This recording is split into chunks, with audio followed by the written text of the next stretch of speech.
because we're all going to just have a bit of fun. And so I'm going to get the big man at first. It's a guy that I've become friends with, even though I've only met him tonight for the first time. I kind of knew I was going to meet him when I knew his name was Big Sean Gobshite. So let me hand you over to Big Sean Gobshite! All right from Yorkshire. He's not English, as you'll tell you now. Right, I can't remember it, and it's on my phone. So I'll try and do a bit of what I learned. So, Let's make it up as you go along. hello, Caernarfon. Hello. Sean Moore, dwi ddim yn size cont. Yeah. Without Efrog, ydi. That's as near as I can get. So yeah, I'm Big Sean. I'm not English. I'm a Yorkshire Irishman, and I'm a fat bastard in recovery. You know, I am 29 days since my last takeaway, but I've seen a kebab shop round the corner, so that's fucked.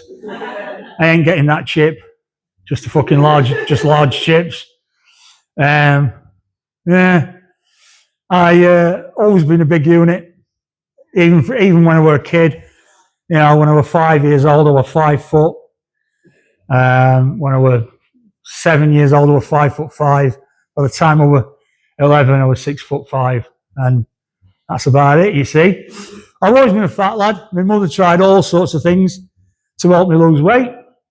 Every Monday after school, I used to get weighed in at the doctor's, and if I'd lost weight, full-on chippy tea, chips, fish, bread cake, mushy peas, cheeky sausage for walk home. If I'd stayed the same weight, chip butter, and if I'd put on weight, she bought me a bag of chips, took me outside chip shop, knocked them out of my hand and kicked fuck out of me. She was a violent woman. Her love language was your big scruffy bag, bang! She used to have these wooden shoal sandals, rubber bottoms, tread pattern. They look like Birkenstocks that you got from Temu. She was a fucking ninja.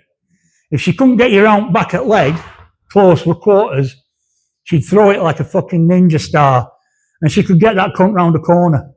You'd be running away, and she'd just go, bang! And then it'd bounce off your head and go, bang, straight into her hand. She was terrible. She took me to Weight Watchers, and I was just eating when nobody else was watching. She took me to Slimming World. I was on another world, Mars. And then she gave me AIDS. AIDS, fucking Google it. AIDS was a thing that came from America in the late 70s, and it was a dietary aid, hence AIDS. And it was a box with 48 pieces of toffee that tasted like mint, and they had an active ingredient that meant you not eat between meals, because back then, eating was fucking cheating. And I don't know what the active ingredient was. They eventually got banned. I think it might have been crack. But I'm a greedy bastard. So I ate a full box of 48 all in one go. And then I had 4 days of explosive diarrhea. It was coming out of me like fucking fizzy gravy. Oh man. It was like, yeah. But I got a chippy tea on Monday. I grew up, went to university. I was the first in our family to go to uni, and I went to Manchester in 1987, the height of Manchester. Stone Roses, James in spinal fucking carpets, and the Kings of Manchester. Happy fucking Mondays, mate. Happy Mondays. We were fucking bezzing it up. We were going backwards and we were going forwards, and then we were going backwards and then we were going forwards. Got fucking dizzy as fuck, mate.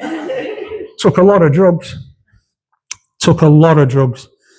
We did weed, pills, speed, acid, mushrooms. I never injected. Never did any injectables, although these days I do inject. Fucking Monjaro. So I've been on that motherfucker for a couple of months. I've done well. I've lost 2.5 stone. And it's great. I've had no real bad symptoms from having Monjaro. They do warn you that, you know, it can affect you. It can give you indigestion, stuff like that. The nurse did say, Sean, it might affect your bowel movements. It did. But not in the way you might be thinking. Don't do anything for 3 days. And then on the 4th day, I deliver down our toilet the fecal equivalent of the output of fucking Rotherham. It's coming hard, fast and solid. It's like being bummed from the inside out. The other thing that they said as a side effect of Monjaro is a thing called Monjaro cock. Apparently it can increase the length of your cock by 3 inches. Doesn't. It stays the same, but you can fucking see it again. I don't need to send dick pics anymore. I used to send dick pics to myself, just so I could fucking remember what it looked like. Don't do that anymore. But yeah, it's all right. I still do take a lot of drugs. These days, they are all prescription. I can't sort it out with any MDMA these days. But hey, if you've diabetes type 2, I've got a fucking carload of metformin. And lads, if anybody's struggling in the old bedroom department, I've got a box full of blue pills in your car. Not that I need them because I'm Yorkshire fucking beef. Yeah. And people said Manchester's rough. When I went to Manchester, people said, Sean, Manchester's rough. You've got to watch out in Manchester, Sean, because it's dead rough. 3 years I lived in Manchester, I only had one bit of trouble. Coming home from a night out, coming back down Oxford Road towards our older residence. I got a kebab. And as I'm walking towards our halls, I can see these 2 little fucking scallies throwing bricks. And as I got closer, I could see that they were throwing bricks at 2 of my mates from halls of residence, 2 Indian lads. There's Rajiv Sachdeva and Rajiv Sharma. Now, Rajiv and Rajiv used to call themselves the 2 Rogers. They just said it were easier. And so Rajiv Sachdeva shouted out to me. Now, in the interest of accuracy, I'm going to do the accent. He went, Ho! Big man! These cunts are here in Brixton. You're from Newcastle. Where the fuck did you think I was going with that, you fucking racist? So I come round the corner like, oh! What's fucking going on here? This little chav looks at me and he goes, shut it, fatty, I will cut you. Shut it, fatty, I will cut you. I said, yeah. Get through that, you daft little cunt. Fuck off. Moved back to Sheffield. Got a job in a steel firm. Met my first wife. Fucking psychopath. Absolute fucking psychopath. The signs were there. When we had the wedding photos and we were cutting the cake, she got the knife like this. She looked like Jack Nicholson in the fucking Shining. Here's dinner. Should have known. We had a daughter, and they are now 31, and they are a female presenting, non-binary, pansexual goth. And she got that from me. And I'm a goth. You probably didn't notice that. And they're married to a male presenting, non-binary, pansexual arsehole. He's a fucking knobhead. Honestly. I mean, I don't mind kid. He's just as soft as shit. She fucking walks all over him. I think he fucking likes that. But, yeah. So yeah, split up with ex. Yeah, oh, no, it was the fucking best day of my life, mate. Yeah. Fucking, I got out alive. And went on dating scene. Any singles in? Hey! I know. Are you on the apps, Cal? You Still. know I'm off there, mate. You were on the app still, weren't you? Yes. Aye. Now, you young uns, you've got it all. It's got everything. You've got your Tinder, your Hinge, your Bumble, your Show Up, your Grinder. You've got them all. You've got your Hope. You've got your young, agile bodies, your beautiful looks. I'm 57. Do you know what I've got? Fuck all! I've got the long, drawn-out, interminable journey towards the sweet relief of fucking death. But you know what I've worked out? Your journey is a lot fucking longer than mine. Because if I get back on kebabs, get back on chips, get back on ale, get back on fags, I can be out of here in 3 years, 5 tops. But you fuckers, you young'uns, long fucking road. I'm talking your road is longer than I've been alive. And every day, inch by inch and program by program, artificial intelligence is moving you interminably onto the fucking scrap heap. And in 10 years' time, every single one of us is going to be sitting at home, cross-legged on the floor, off our tits on ket, navel gazing and waiting for the fucking food parcel to be put through the fucking door. Anyway, you've got to be positive. But yeah, and I've done lots of jobs over the years. Worked in a steel mill as a production planner. Worked in adult social care, looking after people with learning difficulties. I was a professional musician for a few years, a singer, toured all over Europe. Yeah, toured all over Europe, Austria, Switzerland, Italy, Prague, France, Holland. With our keyboard player, kid called, let's call him Ryan because that's his fucking name, who spent 5 years raping and pillaging around Europe. I think it's his Viking heritage.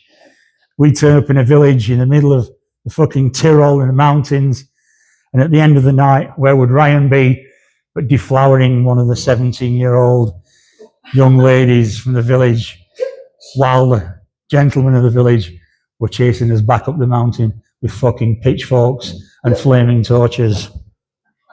Good laugh. Lots of fun. My favourite job was I was a funeral director. I was an undertaker. Did that for 5 years, and it's a really rewarding job. The benefits of it is that you get to look after a family, get them through the worst time of their life, and and the payoff is when they give you a hug at the end of the service and go, "Thanks, Sean, we couldn't have done it without you." And there's a dark humour to being a funeral director. There has to be, because eventually, if you don't have that dark humour, it'll do to you what it did to me, and it caused me to have a full-on nervous breakdown. But the humour part of it is great, and there are 3 things that I learned about being a funeral director.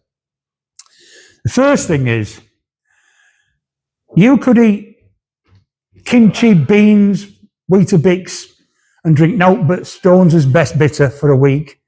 You could then hover over my face and let out the most disgusting Billingsgate of a fart. And I'll just go, bring it on. I have smelt things that no human being should have to smell. I have smelled a 30-day-old corpse of an obese gentleman who'd been left in a flat in the middle of summer with no windows open. What we call in the trade a bag of soup. So you can bring any smell on and it won't affect me. Second thing, I can take a look at anyone in this room and I know what size coffin you're going in. It's true. Now, Tony's not a tall fella, slight of frame, 172 by 50. That's in centimetres. Ah, well, special case. I mean, Dan could probably get in a teenager's coffin. Jesus Christ. I wouldn't recommend it. You get caught. If you get caught, you get fucking jailed for that shit. Let's have a look. My man here. Yeah. Taller. You're a bit broader. You're not fat. But you're a solid lad. 188.55. Yeah. But I tell you what, you've got what I've got going on. Because we're not skinny. And you know what? Fat don't crack. Yeah. And obese don't fucking crease. Yeah. But me, IKEA fucking wardrobe. Double. The last thing, and this is the thing that haunts me and keeps me awake sometimes at night, is that I can look at anyone in the room and I know exactly what you'll look like the day after you've died. It's because I know how the decomposition process starts and how the changes in muscles and etc. So let's have a look. Them two lads over at bar, look at them. Look at them, young lads there. If they die tomorrow, they'd have absolutely beautiful looking corpses. They'd be worth fucking. Now, any couples in the room? Yes. Now you see, when she dies, you, my friend, are going to cry for months and months and months that you're never going to see that beautiful face again. And you know what? I'm going to come round and comfort you.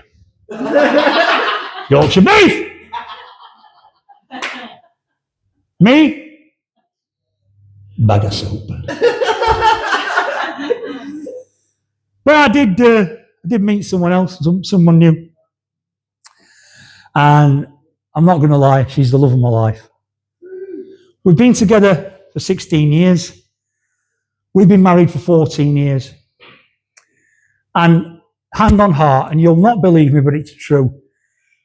In the 16 years we've been together, we've never, ever had a blazing stand-up row.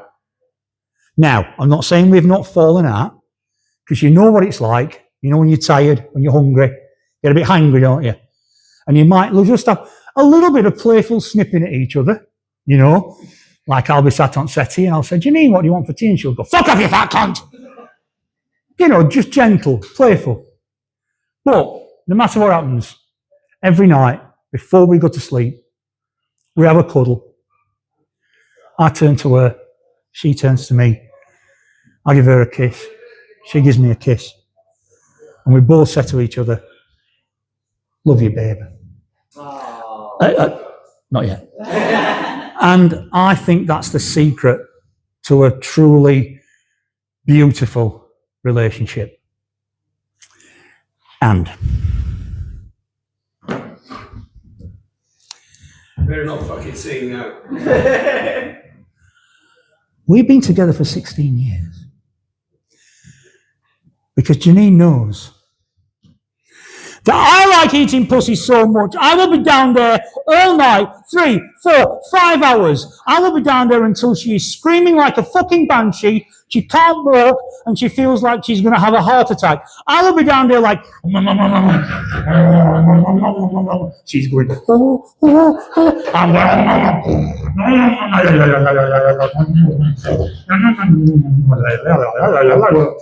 she's going, she's going, baby!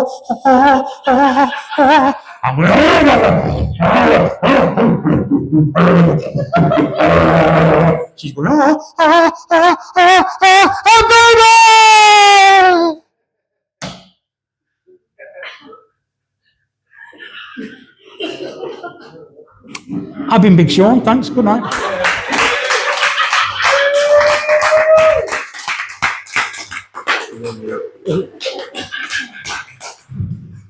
Fucking legend.